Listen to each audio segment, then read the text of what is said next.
This is not an experiment. They know full well what it does, okay? Whenever I hear people saying, well, we're part of an uncontrolled experiment, that's not true. Uncontrolled. They know full well what the deleterious, that means harmful effects of this radiation are. Yeah. On what I said before about New Zealand possibly becoming the first country in the world that says no to this technology still stands.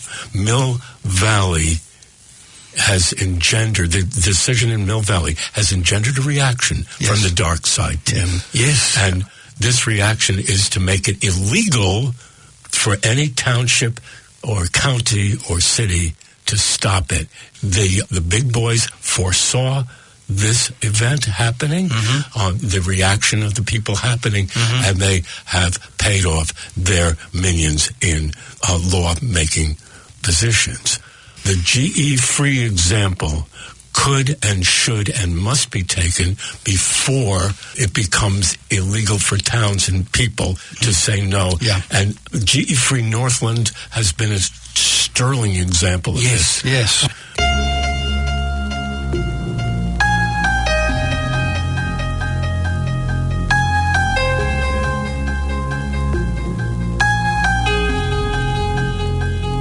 Hi, this is Bruce Lipton, and you're listening to Planet FM. Kia ora, greetings, and welcome to Green Planet 104.6. I'm Tim Lynch, and I trust that you are doing well.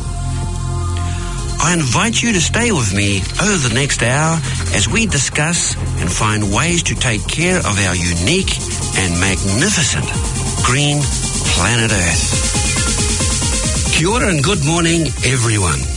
Today I'm communicating with you of an exceptionally important issue for not only you, but essentially the whole human race. This is in relation to the deployment of extremely powerful frequency technologies across the whole of New Zealand, in cities, towns and villages, and across New Zealand's rural sector. And this is a 5th generation telephone network that has been scaled up from the current 4th generation system. And there have been many highly qualified engineers, professors, doctors, and technicians who have come out and stated that this technology is dangerous, especially to babies, infants, children, and humans in general. But it also includes pets like cats and dogs, including guinea pigs, as well as bird life and insects. And so we're here today in the studio here in Auckland to be able to share our knowledge so that we can work towards a 5G-free New Zealand. In the studio today, I have Katherine Smith, National Coordinator of Stop Smart Meters New Zealand, or NZ, and John Eisen of Uncensored Magazine, and David Holden, Health Scientist and Senior Health Practitioner and Nutritional Biochemist. So kia ora, Katherine. Kia ora, Tim. Kia ora, David, and kia ora, John. I'm glad you showed up because we need to make a stand. So I'm old-fashioned, ladies before gentlemen. Katherine, thank you. Oh, thank you so much, Tim. It's a great pleasure to be here. I'd like to start by introducing the topic of 5G. We've got a bit of a hybrid beast for what's been proposed as a 5G system in New Zealand. Essentially, the government, and when I say the government, essentially it seems to be the government going along with what the industry wants, is what the research and that's available online in terms of communications from government agencies plus submissions from telecommunications companies. It's a kind of a hybrid beast. It's going to, if it goes ahead, use the existing 4G system as what they are calling a control layer for additional frequencies. Now, the additional frequencies will include microwave frequencies, and there's a proposal to use what's known as C-band radiation, which is around about 3.5 gigahertz or 3,500 megahertz. Just to give you an idea of what sort of radiation we're talking about, a microwave oven radiates 2.45 gigahertz. So it's a little bit more higher frequency in terms of more cycles per second than a microwave oven, one of the frequencies they want to add. More intense and more penetrating. A faster wavelength, basically. And that's part of the urban system that they're proposing. Another part of the urban system, and what has gotten large numbers of people with technical knowledge and scientific background with relation to the science of how electromagnetic radiation and electromagnetic fields affect human health is the fact that they plan to use what is known as millimetre waves as part of a 5G system.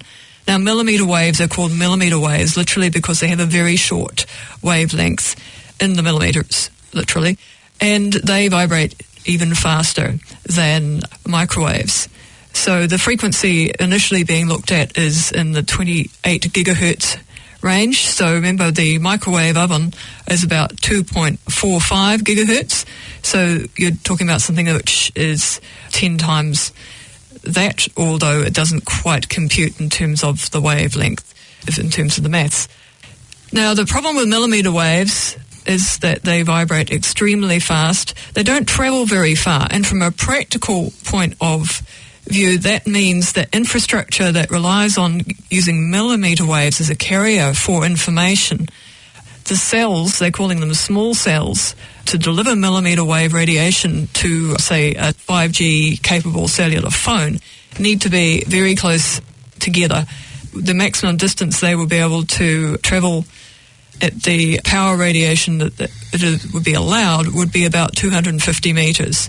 So they're talking in the States about infrastructure going in sort of in the range of about every sort of 2 to 10 households. Obviously, it depends on the size of the section. And because millimetre waves don't travel very far and the wavelength is so short, they are vulnerable to being disrupted by ordinary urban infrastructure such as buildings, such as trees that have leaves. And for that reason, we potentially look at these 5G small cells producing millimetre waves being installed potentially even closer together than every 250 metres in order to take into account that transmission conditions may not be perfect. So that's sort of a little bit of a technical background for people who like the tech side of it. What's happened on an international level is that there is a massive pushback on the 5G system, and that's for a couple of reasons. First of all, as I said, there's going to be microwave radiation used as part of the 5G plus the millimetre wave radiation.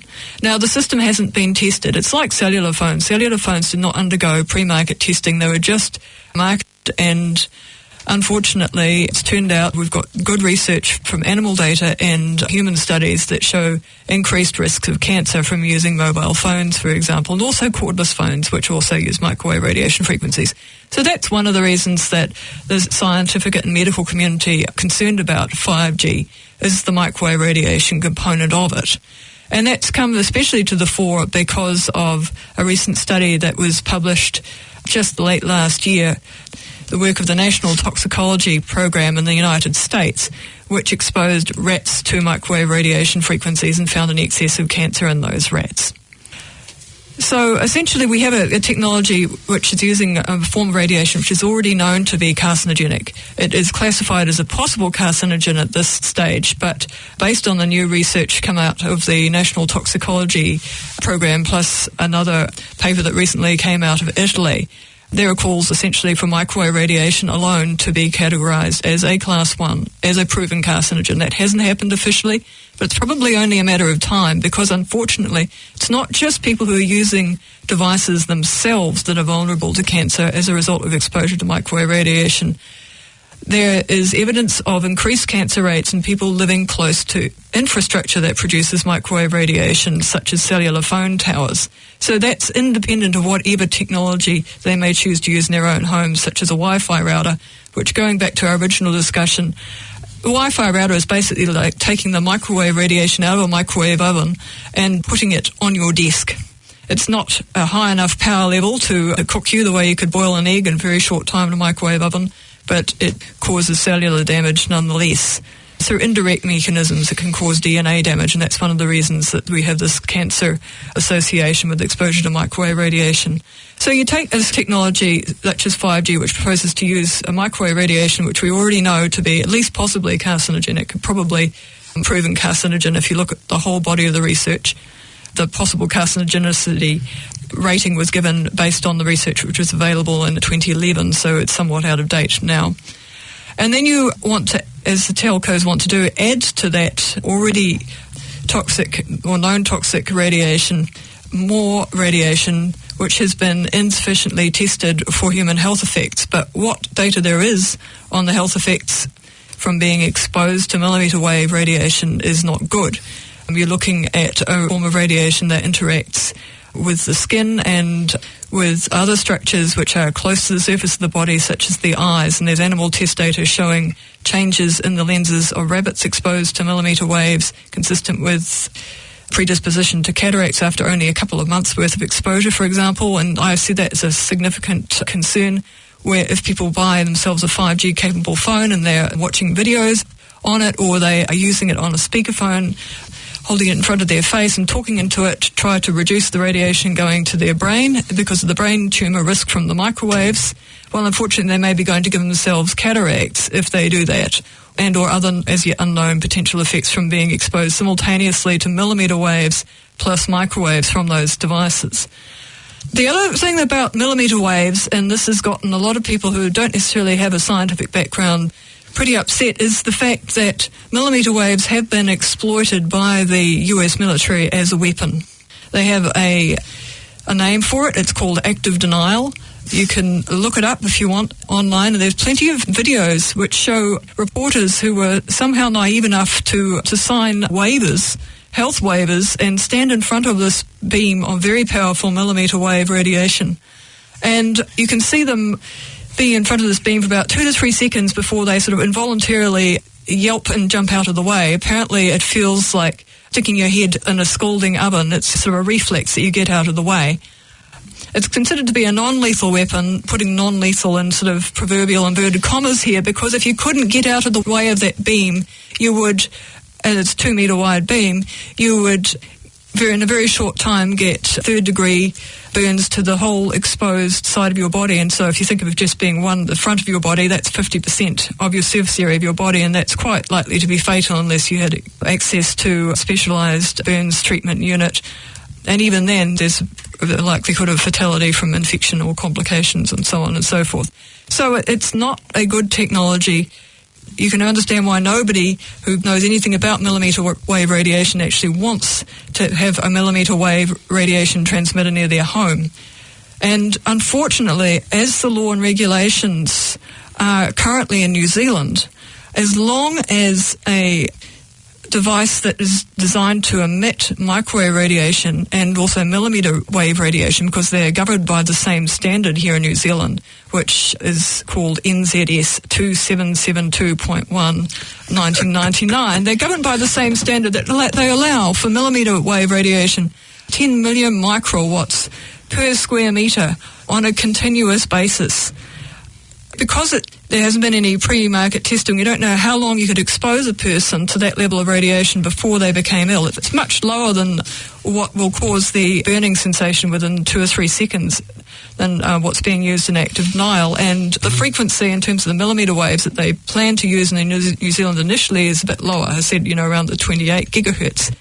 But they haven't ruled out the use of higher frequencies later as 5G evolves. And if 5G is allowed to evolve, what will probably happen is that more and more frequencies will be allowed to be exploited, because essentially we have a situation where the government allows companies such as cellular phone companies to put up infrastructure like cellular phone towers to be able to legally irradiate people living around that infrastructure to a level which is far higher than what research shows health effects can begin at. And the same thing, unfortunately, will go for millimetre wave radiation if 5G is allowed to proceed.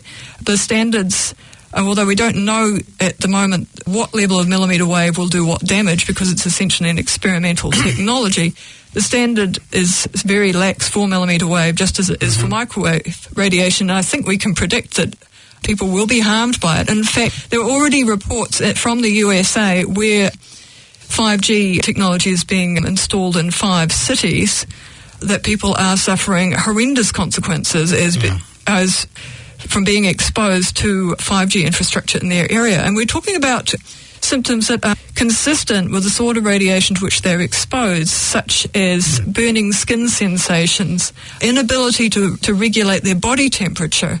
And that is backed up by research done in Israel, which showed that the sweat wet gland. Is that right, David? Yeah. So that's backed up. That's backed up by researchers done in Israel, which showed that the sweat duct and gland essentially act as a sort of an antenna for these millimetre and or sub-millimetre wave frequencies. So if you can cause dysfunction in your ability of your body to cool itself, you're going to get heat build up in the skin and potentially very nasty effects from that. And people are sort of experiencing either sort of hypothermia type symptoms and in some cases excessive sweating as well from, I guess, overstimulation of that particular bit of biology because of the sort of resonance of the wavelength. It's probably the easiest way of explaining it. And that's very dangerous for the elderly and the young that can't, the hypothalamus isn't fully operational and they can't control their heat regulatory systems properly. That's right. And some of the reports coming in, as far as I know, didn't come from an elderly person. This potentially could affect people of all ages. Now, I'm not sure whether I've used up my 5 to 7 minutes. It's okay, because what we can do is cut to David in the meantime and come back to you, because you've got a lot of knowledge. And so, David, as a health scientist and particularly a nutritional biochemist, what is your insight about this dangerous technology? Well, it is dangerous. I'd spoken to my IT manager at work who thought it was all a lot of BS. And I said, well, unfortunately, you need to educate yourself. And that's why I'm on air today, because this was brought to my attention by Katherine and John a while ago. I'd read a few articles and thought, this doesn't look very good at all. Then, about 2 months ago, one of my mentors in the US where I trained, did my master's, Dr. Gabriel Cousins, who's an integrative medical doctor out of Arizona. I'll give you a bit of background on Gabriel. He's no fly-by-nighter. This guy is a major force in natural medicine in the United States. He was the man that cured diabetes 1, 2, and 3 with a raw vegan diet back in the late 80s and 90s, documented scientifically. And so he revolutionized nutrition and its use in medical systems for diabetics. Now, he doesn't come on air very often. He put a YouTube clip on, say a couple of months ago, and there'll be links to this on our Facebook page and website we'll talk about in a minute. And he fundamentally said that at that point, 5G was being rolled out to 11 cities in the US. 5 have got more saturation. The other 6 are working on it. And he's linked with these top medical doctors working in these integrated health clinics. For those of you that understand, integrated means doctors that have studied both natural medicine and orthodox medicine and are starting to practice more an integrated approach. So they're more holistic in their approach. Yes. And what he discovered, well, to his alarm, was that the health stats were mirroring the rollout of 5G in the cities of massive increases in diabetes, which of course he has a special interest in, neuroendocrine cancers, particularly brain cancers and nervous system neuromas, problems with ADD, ADHD, the list goes on. And that'll be detailed on our website and Facebook pages as well, where I'll be blogging and Katherine and others will be blogging as well. So you'll get to see this information in quite a bit of detail. And this is not hocus pocus. There is scientific evidence for all of what we're saying, and it is darned scary, to be honest. When you understand the intensity of the microwave that has to be created inside a cube, if you like, of 4 transmitters to carry the frequencies, the intensity is up several levels of magnitude over a 4G network for 5G to work properly. So in order for the telcos to claim and to deliver that they can give you much faster, quicker, cheaper broadband to any mobile device, which is what 5G is all about, then you have to create these very intense fields of 5G for the devices to operate within. Once you're out of that field, the 5G device can't operate nearly as well, or if at all. My concern, as is Gabriel's concern, is there has been no health studies done. And Katherine mentioned this before. There's been no real government-sponsored or independent-sponsored research done on the effects of this technology. Even 3 and 4G, before it was rolled out, there was no testing done. And still, scientists, so-called scientists who are not up with the latest in quantum physics and quantum biology are saying that there's nothing wrong with microwave radiation from cell phone towers and 3 and 4G phones, and it's just not true. And I guess they come from the angle, if you say it enough, the people will believe it. Well, I'm sorry, guys, I don't believe it because I've seen the research, I've seen the evidence, and I've seen it in my clinic. I'm a 30-year health practitioner, and I treat naturopathic oncology. That's one of the 3 fields I have in naturopathic medicine. And I see brain cancers all the time. And there was 5 lawsuits in the United States last century, in the 1990s, where Motorola settled out of court for millions of dollars with 5 people. 3 were real estate agents and 2 were lawyers. Or it might have been the other way around, 3 lawyers and 2 real estate agents. Anyway, the shape and size of the tumor was the exact shape of the aerial over the ear they held the phone on. And there was conclusive evidence that the cell phone caused cancer. If you hold it up against your head long enough, you'll get localized heat effects, which have been proven from thermograms that I've seen. And we've got various shielding technologies that we utilize in the clinic to prevent this. And, of course, the best form of prevention is not to use the technology. Now, that's not an option for me. I'm not a high-tech Luddite. I love the technology. I've got a smartphone here in front of me on flight mode now. I use technology all the time. I've got one of the most high-tech clinics in New Zealand. But it has to be safe. This technology is not safe. I want to see studies. I want to see 2-year rollouts of a technology with animal studies, with human studies, with cell studies to prove this technology is safe, which it will fail abysmally as it stands right now. Now, a couple of points I want to make before I hand it on to someone else. We have at the moment 4.5G technology is being rolled out, which is a modification of 4G. Everywhere where 4G antenna go up, the antennas are about 2 meters high. They're quite big. The 5G antenna are about 0.5 meter high, and they're put inside 4G antennas. So you can't see them as a separate structure. They're put inside now. So everywhere where there's 4G technology, they're putting 5G inside them, ready to roll out the infrastructure. But as Katherine rightly pointed out, the frequencies don't carry very far, so you need base stations that retransmit the signal every 250 meters. That means in a city-urban environment, you basically need a 5G antenna on every street corner to saturate the urban environment because 5G won't penetrate buildings. But it will penetrate biological systems. It'll penetrate your pet, your mother, your sister, your wife, your husband. All living biological systems will allow 5G through it. And it is very, very dangerous because of the cell mutations, the potential for DNA telomere breakage, etc., etc., etc. So that's my main concern and my main reason for coming on air today. Mothers and babies and pregnant women too. Extremely important. And for the animal rights activists out there, pets, animals, birds. We don't know the effects. Birds could fall out of the sky. We don't know. We haven't done the testing. The testing needs to be done as a baseline before any of this technology is allowed out by governmental authorities, WHO, and all the other organizations that are supposed to be governing our health and are really ignoring this and allowing the telco companies to do as they please. Yes, as an ex-beekeeper, I understand bees are important as well. And John, you've been working with Uncensored magazine for nearly 15 years. And you too have an understanding that you want to be able to share to really mobilise New Zealanders, mobilise our planet to take action. Would that it was that easy. I agree. What we have seen now for many, many decades, if not longer, is a total assault on logic, a total assault on the human ability to think clearly, a total assault on our ability to think independently.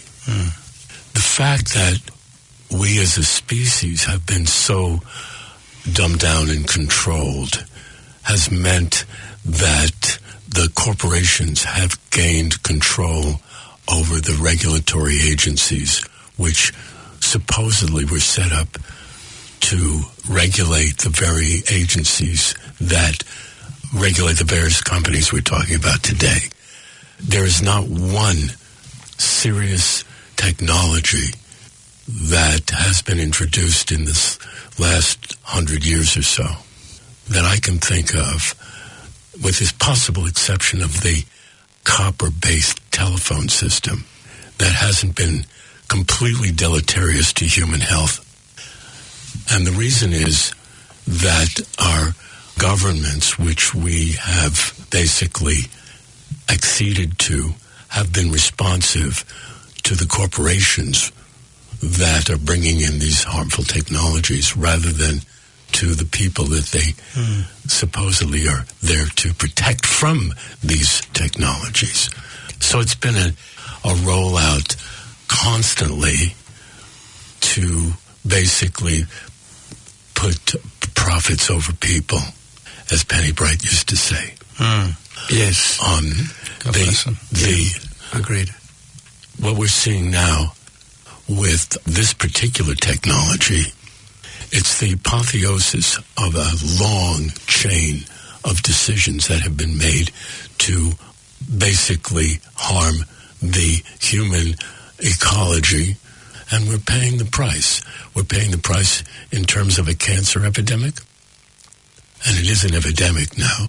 We're paying the price in terms of an autism epidemic, and that is an epidemic, and it's directly attributable to the pharmaceutical establishment. The diabetes epidemic. The diabetes epidemic, thank you very much. What we have here is a system that is based on harming, killing people. For profit. For profit, for power. And for control. And we have given up our rights, we have given up our abilities to think and to act rationally, and we have been dumbed down and put to sleep, and now I think it's time to wake up, because they've pushed the human race to the wall, Tim, and they're counting on the fact that people are so dumbed down and so asleep, thank you, fluoride, that we are now unable to act.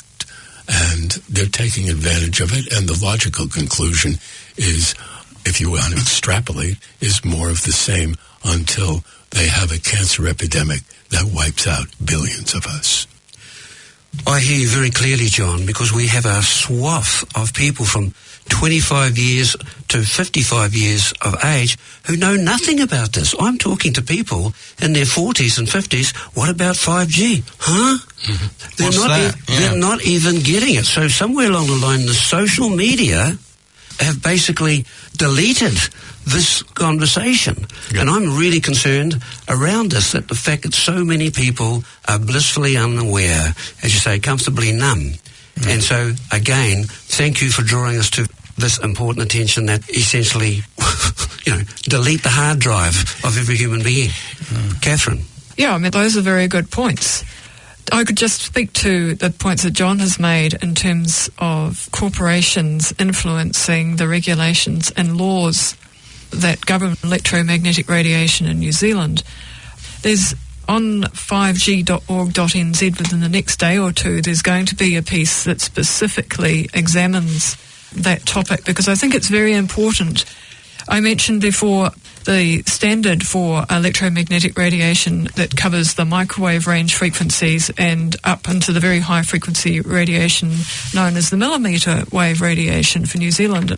And it's named good old NZS, 2772.1 1999, and if you look at the history of how that regulation was developed, it becomes crystal clear one of the reasons why it's so lax in terms of allowing radiation levels many times higher than the levels at which health effects and adverse biological effects can occur.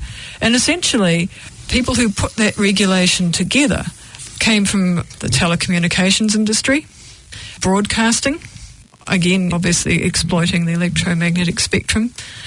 There was some local government input, if I remember correctly. Now, most local government bureaucrats are not health experts. And not scientists either. That's right. Not ecologists. No, exactly. Or biologists. Right. Exactly right. Or thinkers. If I'm recalling correctly, there was one person who was a medical doctor. Even if they had significant concerns, they were obviously sort of outvoted and outgunned. Outmoneyed. Well, quite potentially, that's right. And So that happened. That standard went through in 1999. And then in 2008, unfortunately, one of the last things that Helen Clark's Labour-led government did was to create a working group that developed what's known as the National Environmental Standard for Telecommunications Facilities. So, it kind of gets abbreviated. You see it in documents as NESTF, a bit of a mouthful. I am speaking with Katherine Smith, National Coordinator of Stop Smart Meters New Zealand, as well as John Eisen, Editor-Owner of Uncensored Magazine, and David Holden, Health Scientist and Senior Health Practitioner and Nutritional Biochemist. And we're talking about the dangers of the 5G mobile telephone network that has been rolled out across New Zealand without due process and without public submissions, and in particular without the health consequences being made known to the general public. They are in the studio today to alert you and bring to your immediate attention of what consequences could eventuate to you, your family, friends and animals. Go to 5g.org.nz, 5g.org.nz. The National Environmental Standard for Telecommunications Facilities. So we'll just call it the NES because it's easier, National Environmental Standard. Now, essentially what that standard did was give the telecommunications industry basically pretty much a free ride to put up infrastructure virtually anywhere that they wanted to, as long as the emissions from that infrastructure conformed with good old NZS 2772.1/1999. The people who developed this National Environmental Standard for our telecommunications facilities in New Zealand, surprise, surprise, were mostly drawn from the telecommunications industry and sort of allied industries such as broadcasting, if I recall correctly. And if I'm making a few minor factual errors here, they'll all be corrected with references in the post that's going to go up on 5g.org.nz. So you have the fox guarding the hen.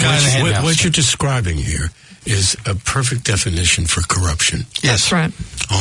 And it is seated and thriving throughout the political system of much of the world, including New Zealand now. Unfortunately, the question becomes, what can we people do about it? I think the first thing is to realise, that the NZS 2772.1/1999, it's always being cited by companies that are responsible for polluting the environment with these forms of electromagnetic radiation as being a safety standard or a New Zealand standard. Right. And that's right, it is a crock. But if you are a normal person and don't realise that the standard was basically created at the behest of the industry to allow unsafe levels of emissions, economically viable levels of emissions rather than emissions based on human health and environmental and genuine environmental concerns. There's nobody there in government. There isn't anybody in government, but the first thing is for ordinary people to realise that it's not a safety standard. It's a commercial standard. It's an allowable pollution standard. And once people realise that, it's a game changer, I think, because if you think that your cell phone or thought that your cell phone was safe because it was sold in New Zealand, you can think again.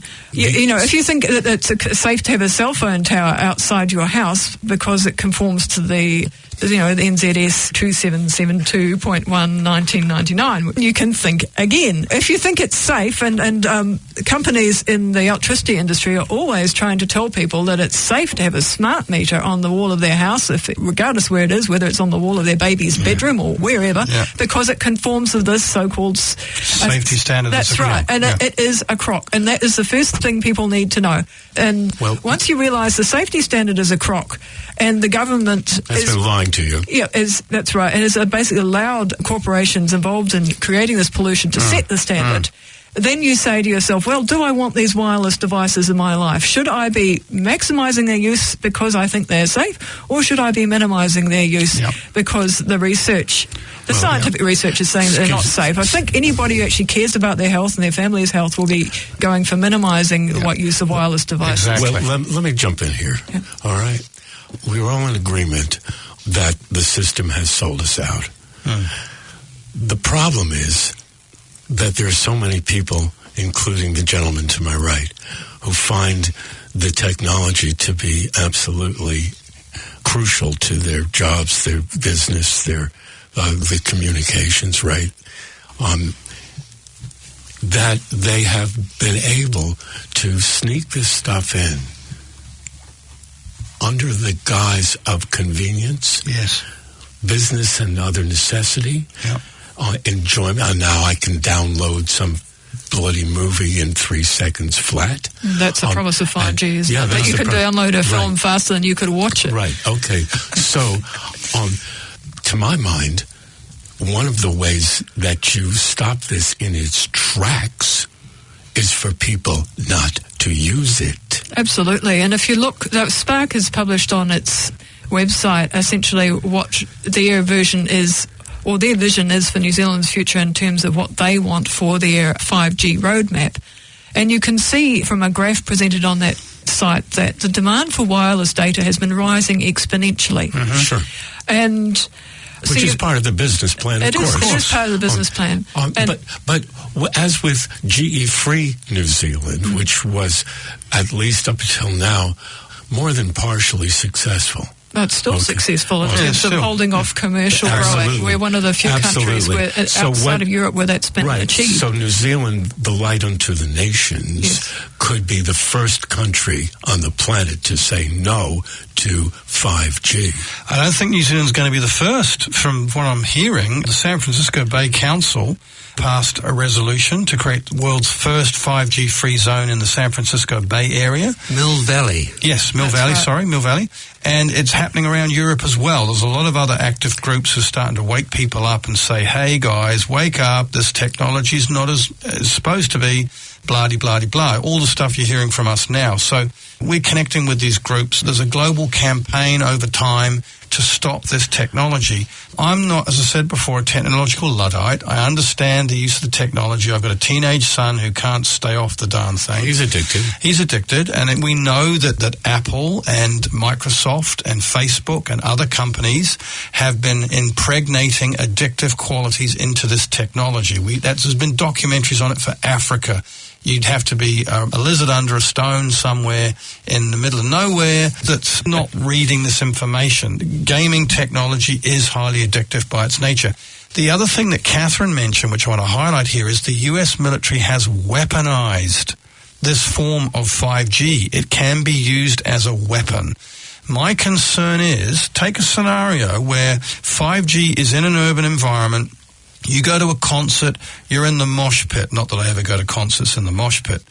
But anyway, if you did, and you had 20 people around you with smartphones, and they're all taking pictures and beaming it to their mates, and you happen to be between their phones and the 5G antenna, guess what? Their 20 beams is going to go through your body to get to the antenna. So you're being exposed, whether you like it or not, with or without your consent, you are being exposed to very high, dangerous, cellular altering, DNA fracturing, telomere shortening technology. That is not a good thing.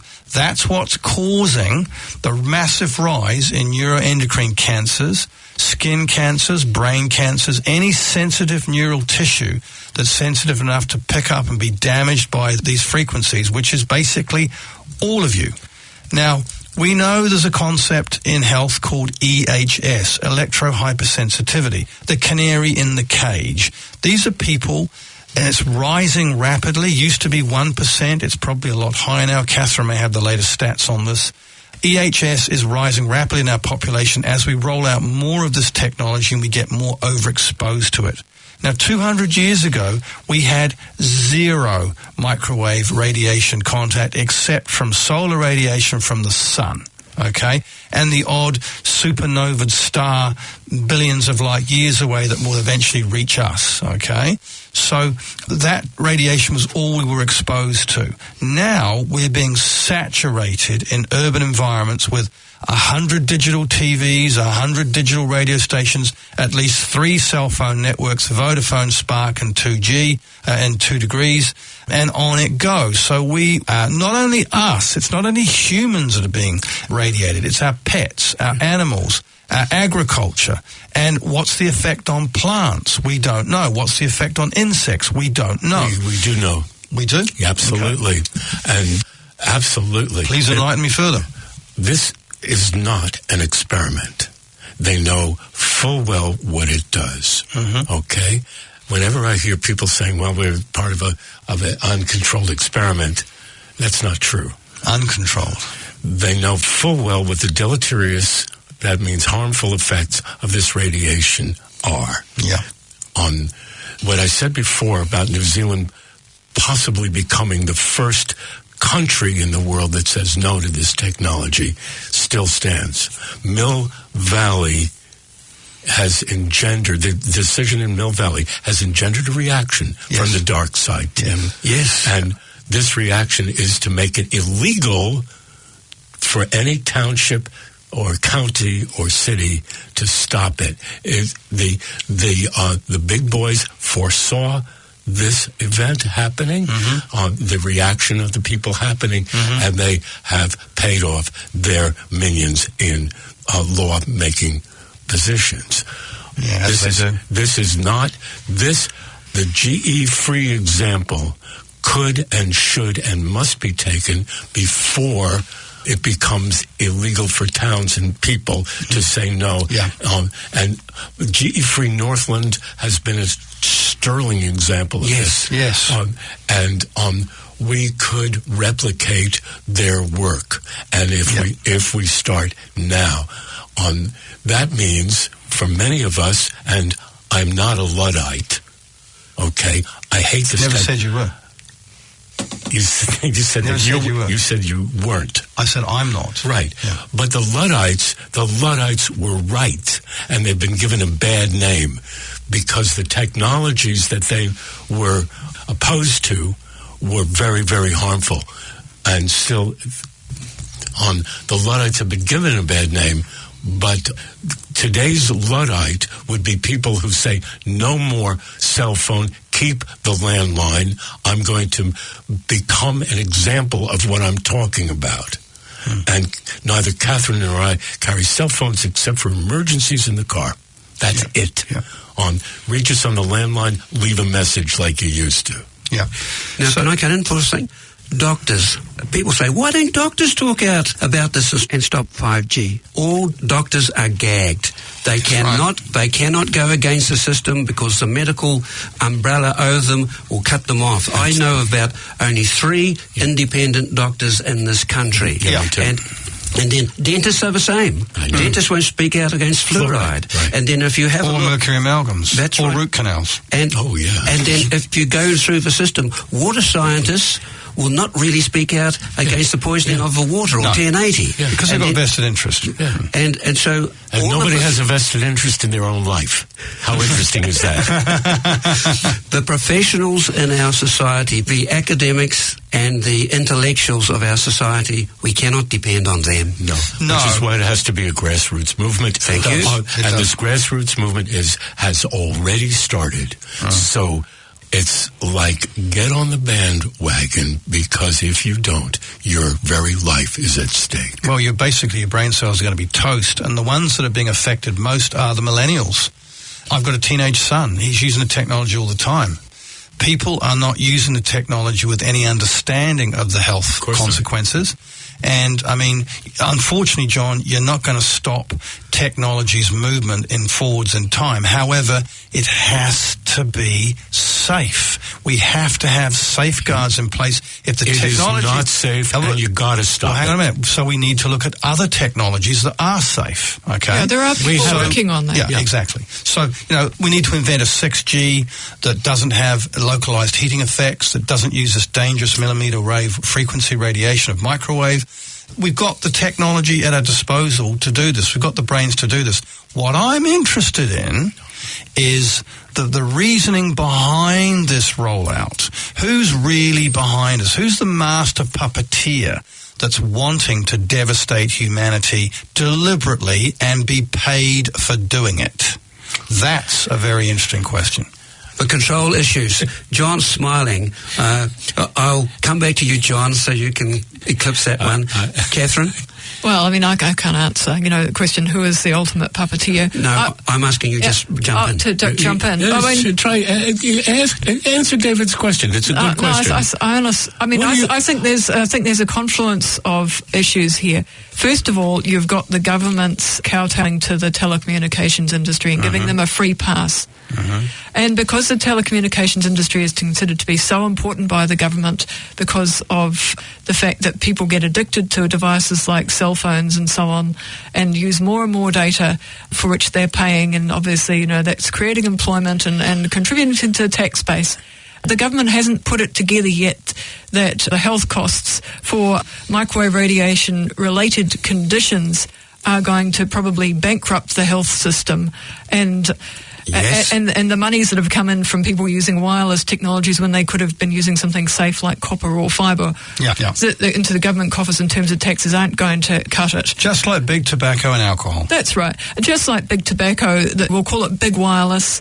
They've been funding studies designed to show that there's no problem, just the way that big tobacco funded phony baloney studies that gave tobacco a clean bill of health. They're doing the same with wireless technology. Exactly. So you've got a situation where consumers are confused, and because they're confused, they think, well, the technology's great, it's convenient, it's kind of like magic having this video instead of downloading my phone with the press of a button. It's okay. If it were dangerous, there'd be some sort of warning on it, like there is on the cigarette packs. Yeah. But there's no warning, now. so people assume that it's safe, and because they assume that it's safe, they consume more data. The industry gets more powerful. Hang on a minute, Catherine. There actually are warnings. If you buy a brand new iPhone or a Samsung or whatever your mobile device is, and you read the little booklet that comes with it, the fine print, it's clearly stated, don't hold this device against your head. And it gives you specific warnings that are enforced by federal law in the United States. It's all in three-point type. It's in very small print. That's right. And who reads the manual anyway? That's right. By the time you've ruined your eyes staring at a smartphone or a computer screen for 5 or 10 or 20 years, you probably can't read that fine print. So they've ticked the box where they've warned people, right? Yeah, right. That's right. And I've got to say, the other problem is, earlier in this discussion, I mentioned how the New Zealand safety standard, NZ is 2772.1 1999, and our national environmental standard for telecommunications facilities were basically, to summarise it very briefly, creations of people in the telecommunications industry. Yeah. Well, unfortunately, the government is still taking health advice about the effects of microwave radiation from a committee in which the person who has the most influence is a consultant to the electricity industry and the telecommunications industry. And he's done paid things by them. Yeah, that's right. For example, he's done things such as test the emissions from a smart meter to see if they comply with NZS 2772.1 1999. Of course they do. We're all going to know that number off by heart by the end of this, aren't we? Of course they do. The emissions do comply, because if the emissions didn't comply, the smart meter couldn't be marketed. But again, so this is being used as proof that a device that's a bench standard for safety, that can cause adverse health effects in people who are sensitive and or who have got higher exposures because of where the smart meter is placed within their home. So that's, he's the person who's applied the data that, proves that device is quote unquote safe. And he's also the person who has provided data attesting to the fact that emissions from urban cellular phone infrastructure is safe. And he's the person providing health advice, or the key person within the community supposed to be assessing the... So there's corruption there at a base level. Can you name this person? Yes, I can. Would you like to? Why not? His name's Martin Gledhill. Martin Gledhill. And where is he based? Somewhere in the South Island, I believe. He has a Master of Science degree in what's termed to be health physics. Right. I mean, he has good quality equipment, and, as far as I know, he's generally competent in terms of assessing, making radiation assessments. Right. Okay, so we've got a serious problem here where there's vested corporate interest that's involved in regulating it. It's the classic fox in charge of the hen house. I come back to my question. I'd like to hear John's comments briefly. Who's the master puppeteer behind this? If they've known the technology's dangerous and they're rolling it out to subvert people thinking and erode health, why? What's the game? How much time do I have? You have got 6 minutes, exactly. We can wrap it up in 3. Okay. Hit it. We tend to think of puppeteers and puppets.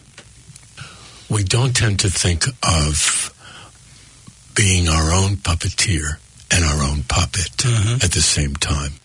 We don't tend to think of where our opinions come from. We don't tend to think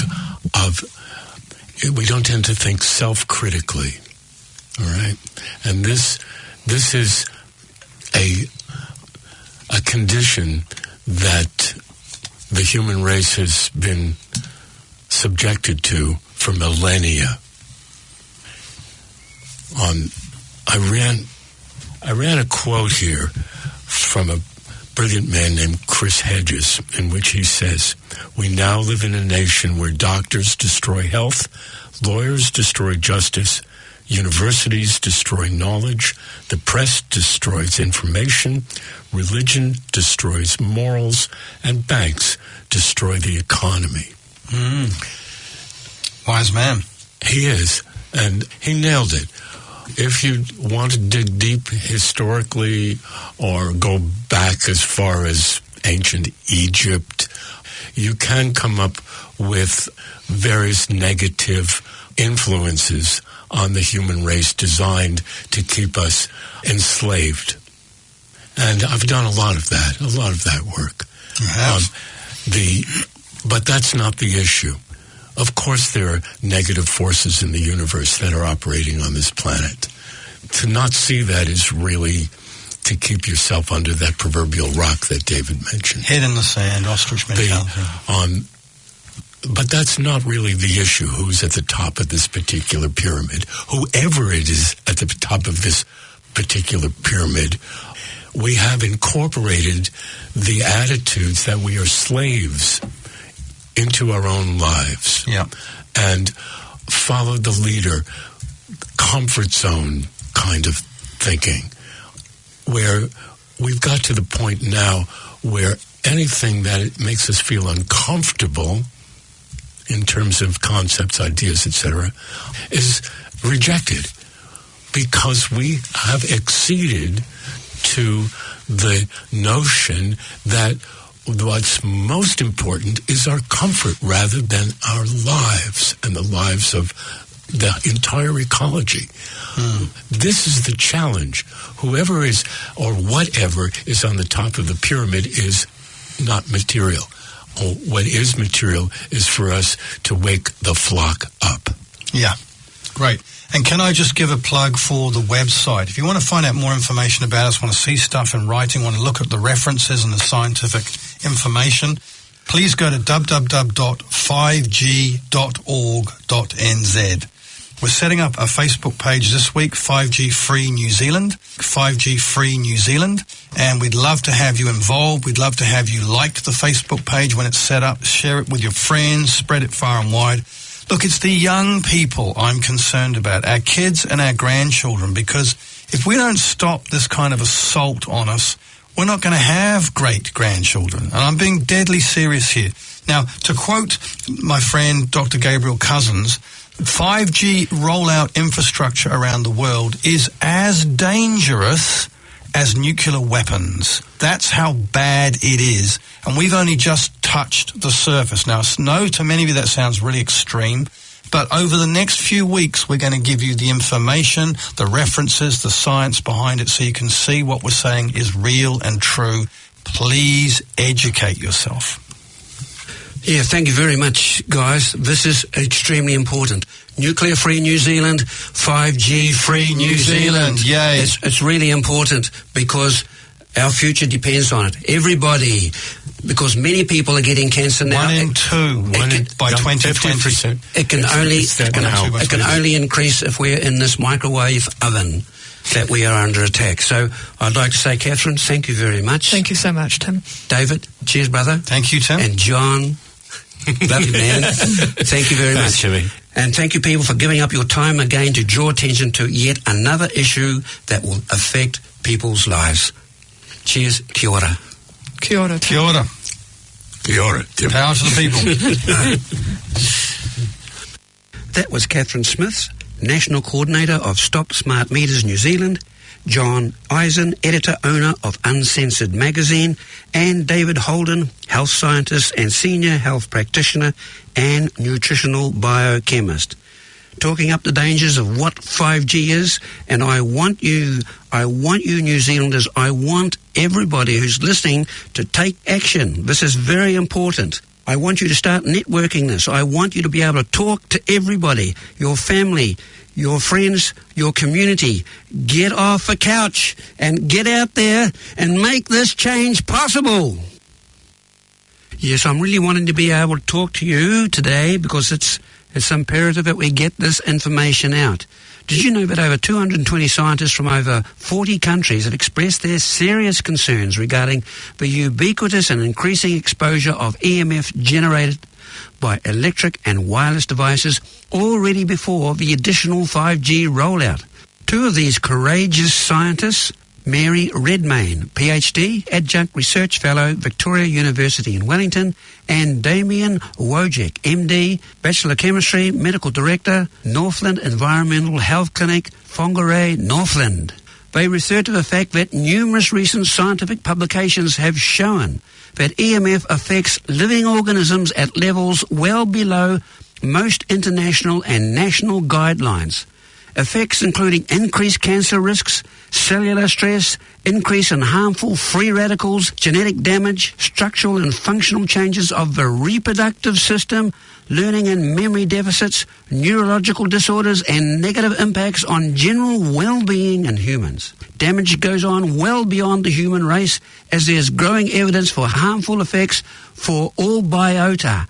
That means the vegetable kingdom and the animal kingdom. After this scientist's appeal was written, more research was convincingly confirmed about the serious health risks from these RF/EMF fields from wireless technology. The world's largest study shows the National Toxicology Program in the States shows statistically significant increases in the incidence of brain and heart cancer in animals exposed to EMF. So this is what we need to do. We need to realize that your children are in the firing line. All biota. This is important. Decide to network. Decide to network. Use every letter you write, every conversation you have, every meeting you attend, every email you send. And remember, even Facebook. To tweet and to express your fundamental beliefs and dreams. Affirm to others the vision of the world you want. Network through thought. Network through action. Network through love. Network through the spirit. You are the center of a network. You are the center of the world. You are a free, immensely powerful source of life and goodness. Affirm it. Spread it. Radiate it. Think day and night about it, and you will see a miracle happen. The greatness of your own life in a world of big powers, media and monopolies, but of 7.6 billion individuals, networking is the new freedom, the new democracy, a new transparency, and a new form of wholeness and happiness. This originated by Dr. Robert Muller, Chancellor of the World Peace University in Costa Rica, Central America.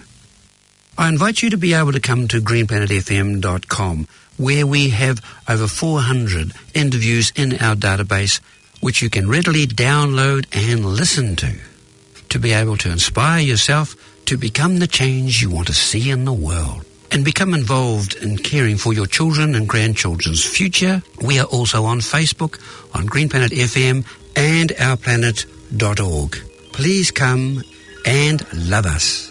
This is Tim Lynch. And or Lisa Eyre. And Liz Gunn. In the spirit of Aroha, wishing you a wonderful week. We look forward to being with you next week. I say, kia kaha and haere ra.